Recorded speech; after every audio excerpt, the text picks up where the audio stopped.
Honeymoon జంటకి సంబంధించినటువంటి అంశంలో mystery అయితే ఇంకా వీడలేదు. మేఘాలయలోని ఇండోర్లో జంట అదృశ్యం కేసు మిస్టరీ ఇంకా వీడలేదు. హనీమూన్ కోసం వెళ్ళి నవదంపతులు కొద్ది రోజులుగా కనిపించకుండా పోయినటువంటి నేపథ్యంలో వాళ్ళలో భర్త రాజా రఘువంశీ మృతదేహాన్ని నెల 2ను గుర్తిస్తే భార్య సోనమాచుకి ఇంకా తెలియలేదు.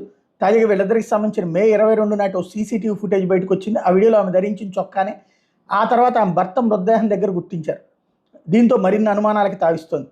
రఘువంశీ సోనం నలుపు రంగు జాకెట్లు ధరించి స్కూటర్ మీద షిల్లాంగ్లోని హోమ్ స్టే దగ్గరకు వచ్చినట్టు సీసీటీవీ దృశ్యాలు కనిపించింది.